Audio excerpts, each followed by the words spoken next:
नमस्कार दोस्तों, आप सभी का स्वागत है आपके अपने YouTube channel study with Ravi पर। दोस्तों, इस क्लास में हम उत्तराखंड वीकली करंट अफेयर्स पढ़ने जा रहे हैं, जिसमें सभी प्रश्न इंपॉर्टेंट और सिलेक्टेड हैं। दोस्तों, साथ ही हम नेशनल और इंटरनेशनल करंट अफेयर्स को भी पढ़ेंगे, जो आपके एग्जाम में पूछे जा सकते हैं। हर एक प्रश्न को डिटेल में जानेंगे, जिससे आपको क्वेश्चन अच्छे से क्लियर भी हो जाए। तो चलिएगा शुरू कर लेते हैं आज के अपनी इस क्लास को, जिसका पहला प्रश्न रहेगा, बताना है दोस्तों कि राज्य के सीमांत जिले चमोली का पहला रेलवे स्टेशन कहाँ बनाया जाना प्रस्तावित है। तो सही आंसर रहेगा ऑप्शन बी, गोचर। दोस्तों, गोचर में चमोली का पहला रेलवे स्टेशन बनाया जाना प्रस्तावित है। ठीक है, तो याद रखिएगा, महत्वपूर्ण प्रश्न है। दोस्तों, ऋषिकेश और कर्णप्रयाग जो एक रेल लाइन पहाड़ों पर बिछाई जा रही है, ठीक है, तो उसी का एक रेलवे स्टेशन रहेगा गोचर। ठीक है, अगला प्रश्न है कि हाल ही में उत्तराखंड के किस व्यक्ति को लंदन में ग्लोबल ब्रिलियंस अवार्ड से सम्मानित किया गया। सही आंसर रहेगा ऑप्शन बी, नरेंद्र सिंह नेगी। नरेंद्र सिंह नेगी को दोस्तों लंदन में ग्लोबल ब्रिलियंस अवार्ड से सम्मानित किया गया है। ठीक है दोस्तों, उत्तराखंड के प्रसिद्ध लोक गायक हैं नरेंद्र सिंह नेगी, जिन्हें ब्रिटिश संसद के हाउस ऑफ लॉर्ड्स में ग्लोबल ब्रिलियंस अवार्ड से सम्मानित किया गया है। ठीक है, तीसरा प्रश्न है कि राज्य के प्रथम महाधिवक्ता कौन थे जिनका हाल ही में दुबई में निधन हुआ है। तो राज्य के प्रथम महाधिवक्ता थे ललिता प्रसाद नेथानी। ठीक है, जिन्हें हम एलपी नेथानी के नाम से जानते हैं। तो इनका दोस्तों हाल ही में दुबई में निधन हुआ है और यह राज्य के प्रथम महाधिवक्ता रहे हैं। ठीक है, चौथा प्रश्न है कि हाल ही में वो 17 दिन पुस्तक का विमोचन किसने किया है। तो इस पुस्तक का विमोचन किया है दोस्तों पुष्कर सिंह धामी ने।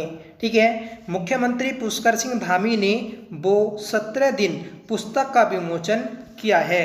दोस्तों, ये पुस्तक उत्तराखंड सदन में मुख्यमंत्री पुष्कर सिंह धामी के द्वारा विमोचन किया गया। ठीक है, यह पुस्तक सिलक्यारा सुरंग में फंसे श्रमिकों पर आधारित है। इस अवसर पर दोस्तों सीएम धामी ने अपने अनुभव साझा किए और बताया कि 41 श्रमिकों को सकुशल बाहर निकालना एक बड़ी उपलब्धि थी। उन्होंने इस सफल बचाव अभियान के लिए प्रधानमंत्री नरेंद्र मोदी को मार्गदर्शन का श्रेय दिया है। और याद रखिएगा कि ये जो पुस्तक है वो 17 दिन, इस पुस्तक के लेखक हैं राजीव रंजन सिंह। ठीक है, तो आपको लेखक याद रखना होगा, क्योंकि दोस्तों इम्पोर्टेंट है, एग्जाम में सीधा पूछा जा सकता है। अगला प्रश्न है कि इंटरनेशनल फिल्म फेस्टिवल के लिए नामित गढ़वाली फिल्म रिखोली किस पर आधारित है। ये फिल्म दोस्तों अंधविश्वास पर आधारित है। सही आंसर रहेगा ऑप्शन ए। ठीक है, तो याद रखिएगा, महत्वपूर्ण प्रश्न है। दोस्तों, याद रखना है कि अक्षत नाट्य संस्था की ओर से रिखोली फिल्म का फिल्मांकन किया गया था, जो कि 90 के दशक में जो गढ़वाल क्षेत्र में पुरानी परंपराएं और मान्यता थी उन पर आधारित है। इस फिल्म को दोस्तों चमोली जिले के सियूण, वेमरू, गैर, डंगसा, चोपता, धिन, घराण और मंडल घाटी में फिल्माया गया है।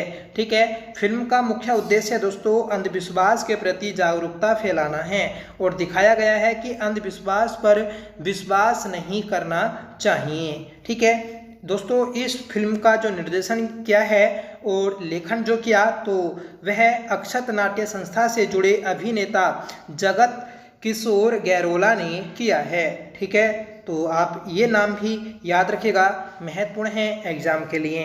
अगला प्रश्न है कि हाल ही में किसे मिस यूनिवर्स उत्तराखंड 2024 का ताज पहनाया गया है। तो दोस्तों 2024 का जो ताज पहनाया गया तो वह है अनन्या सक्सेना को पहनाया गया है। सही आंसर रहेगा ऑप्शन सी। महत्वपूर्ण प्रश्न है, याद रखिएगा। ठीक है दोस्तों, खटीमा क्षेत्र की रहने वाली 23 वर्षीय अनन्या सक्सेना को मिस यूनिवर्स उत्तराखंड 2024 का ताज पहनाया गया है। ठीक है, अगला प्रश्न है कि हाल ही में उत्तराखंड को रेल परियोजनाओं के लिए केंद्र सरकार ने कितने करोड़ का बजट दिया।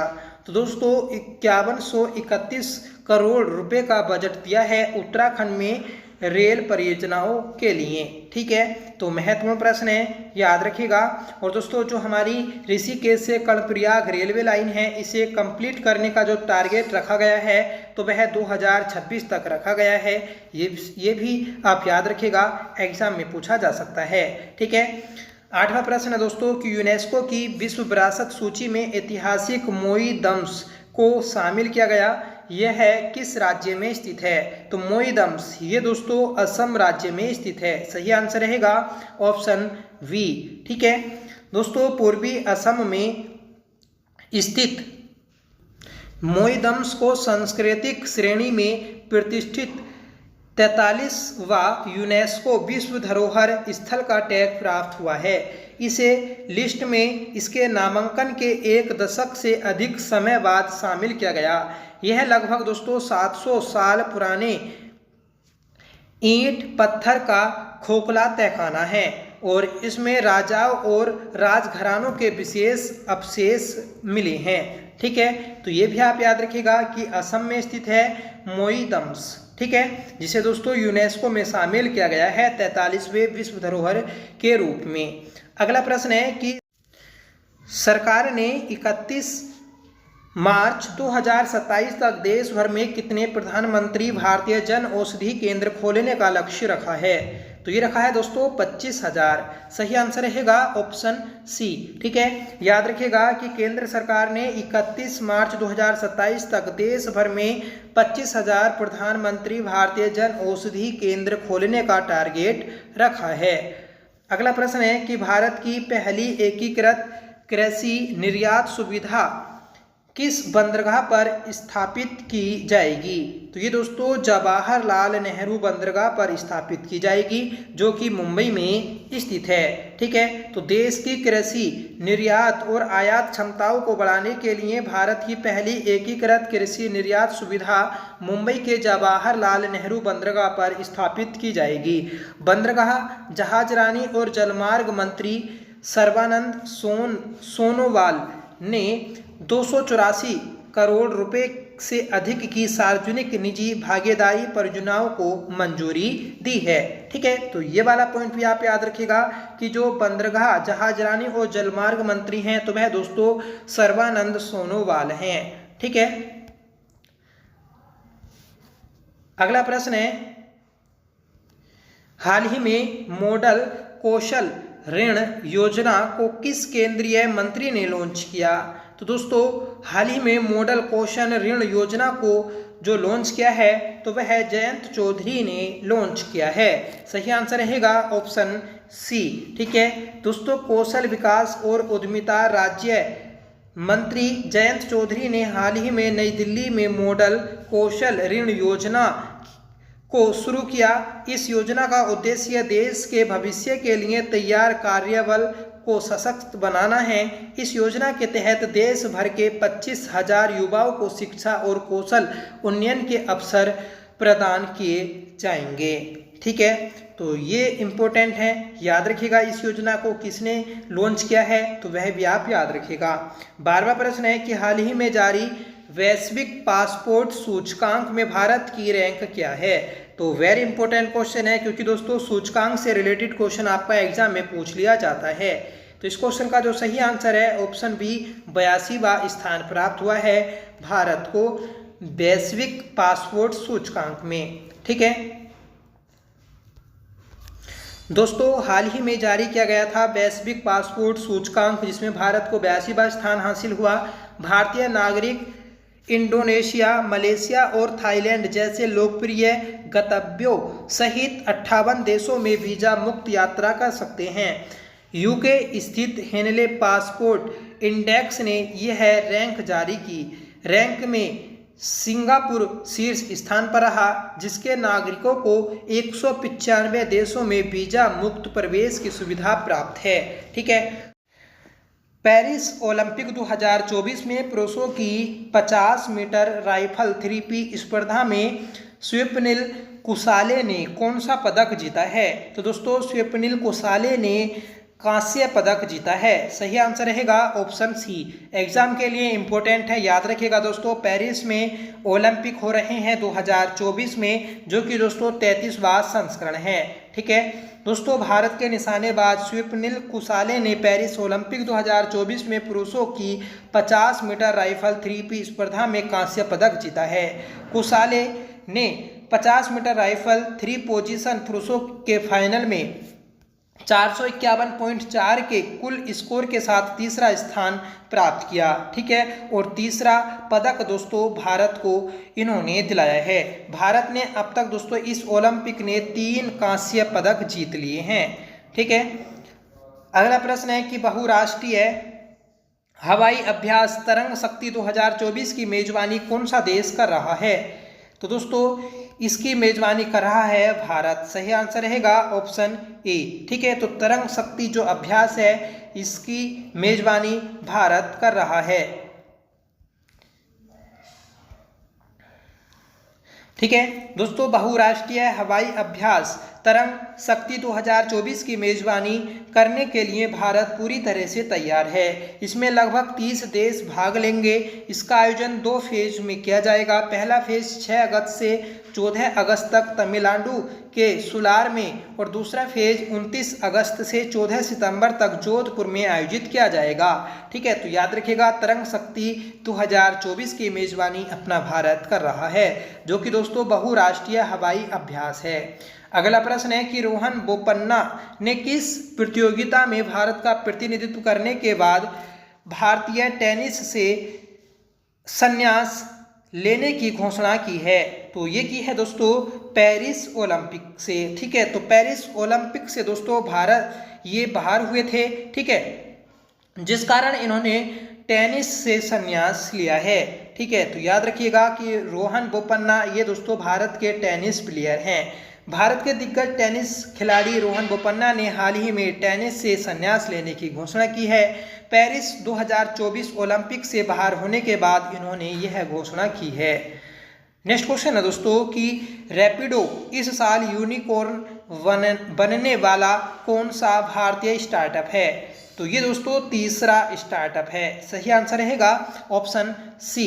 ठीक है, तो याद रखिएगा कि फिनटेक, परफ्यूस और AI अपस्टार्ट क्रूड्रीम के बाद रैपिडो इस साल यूनिकॉर्न बनने वाला तीसरा भारतीय स्टार्टअप है। ठीक है, बता दें कि दोस्तों ओला उबर के साथ प्रतिस्पर्धा करने वाली रैपिडो ने हर लेन देन पर बुकिंग शुल्क या कमीशन लेने के बजाय अपने प्लेटफॉर्म पर ऑटो रिक्शा चालकों के लिए सदस्यता आधारित योजनाएं शुरू की हैं। ठीक है, तो याद रखिएगा कि तीसरा स्टार्टअप है दोस्तों रैपिडो। ठीक है, अगला प्रश्न है कि किसने असम राइफल्स के नए महानिदेशक के रूप में पदभार ग्रहण किया है? तो दोस्तों असम राइफल्स के नए महानिदेशक जो बने तो वह दोस्तों विकास लेखारा बने हैं। सही आंसर रहेगा ऑप्शन बी। ठीक है दोस्तों, लेफ्टिनेंट जनरल विकास लेखारा ने असम राइफल्स के नए महानिदेशक के रूप में पदभार ग्रहण किया है। 18वां प्रश्न है कि हाल ही में चिकित्सा सेवा महानिदेशक के रूप में किसे नियुक्त किया गया?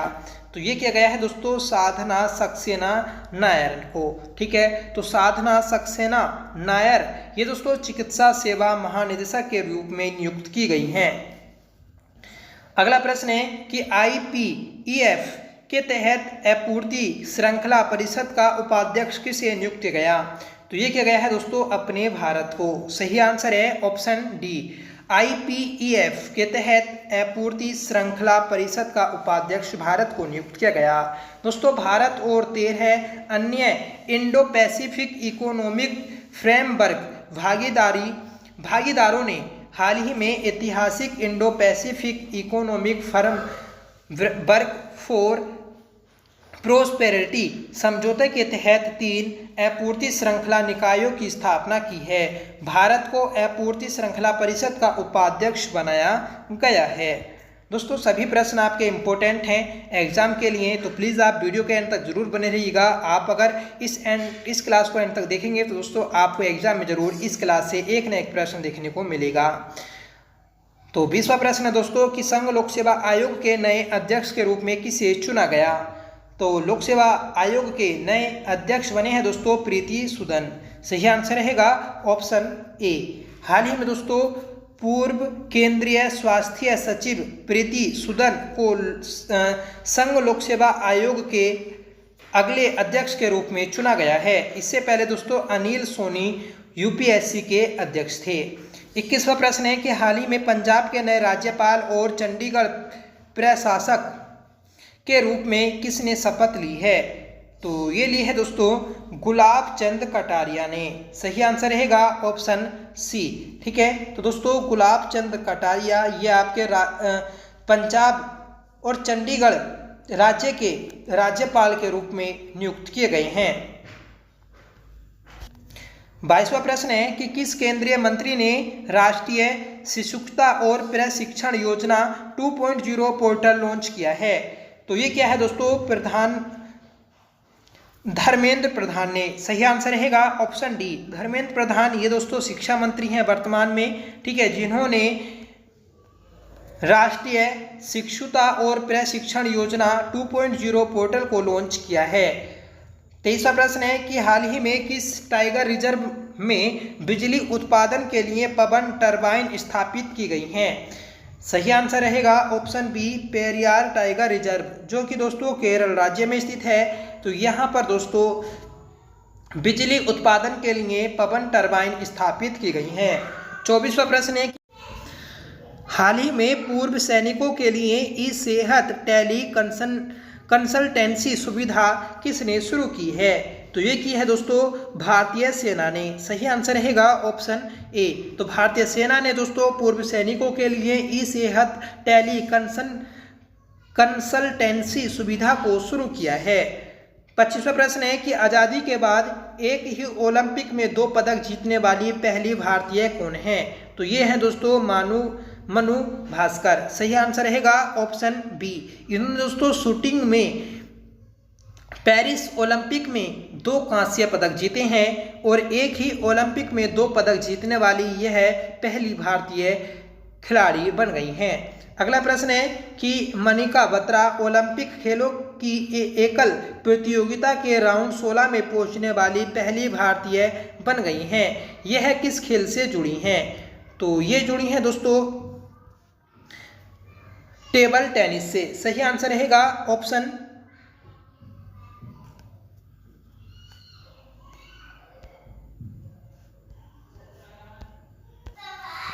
अगला प्रश्न है दोस्तों कि असम के नए राज्यपाल के रूप में किसने शपथ ली है। तो असम के नए राज्यपाल बने हैं दोस्तों लक्ष्मण प्रसाद आचार्य। सही आंसर रहेगा ऑप्शन सी। ठीक है, तो ये भी महत्वपूर्ण प्रश्न है, याद रखिएगा। अगला प्रश्न है कि सादो सोने की खदान को हाल ही में यूनेस्को विश्व धरोहर स्थल घोषित किया गया। यह किस देश में स्थित है। तो यह दोस्तों जापान में स्थित है। सही आंसर रहेगा ऑप्शन सी। ठीक है, 29वां प्रश्न है कि साल 2025 में एशिया कप की मेजबानी कौन सा देश करेगा। तो साल 2025 में एशिया कप की मेजबानी दोस्तों भारत करेगा। सही आंसर रहेगा ऑप्शन सी। ठीक है, तो ये थे दोस्तों आज की हमारी इस क्लास के सभी महत्वपूर्ण प्रश्न। आई होप ये क्लास आपको पसंद आई होगी। सभी प्रश्न दोस्तों आपके सिलेक्टेड थे, इंपॉर्टेंट थे और इस क्लास में से आपको एग्जाम में एक न एक प्रश्न जरूर देखने को मिलेगा। ठीक है, ये आपसे वादा है। ठीक है, आज का आपको होमवर्क है जिसका आंसर आपको कमेंट करके बताना होगा कि हाल ही में किसे मिस यूनिवर्स उत्तराखंड 2024 का ताज पहनाया गया है। तो कमेंट करके बताइएगा कि मिस यूनिवर्स उत्तराखंड 2025 कौन बनी है।